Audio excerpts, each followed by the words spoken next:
లేపాక్షి ఆలయం రహస్యాలు ఏంటి? ఆ ప్రాంతానికి ఆ పేరు ఎలా వచ్చిందో తెలుసుకుందాం. సీతమ్మ తల్లిని రావణుడు చెరపట్టి తీసుకుని వెళ్తుంటే ఆమెను కాపాడిపోయిన జటాయువు గాయపడుతుంది. అది చూసిన శ్రీరామచంద్రుడు లేపక్షి అని పిలిస్తే జటాయువు లేచి నిల్చుంది.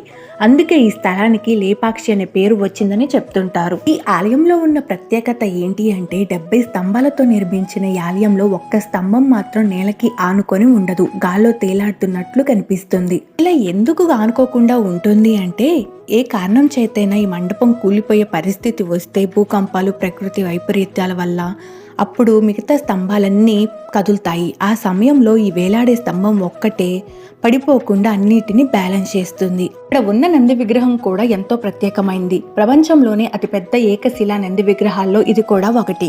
విరూపన్న, వీరన్న అనే ఇద్దరన్న తమ్ముళ్ళు 16వ శతాబ్దంలో లేపాక్షిలో శివాలయాన్ని నిర్మించారు. వాళ్ళకి శివుడంటే అపారమైన భక్తి.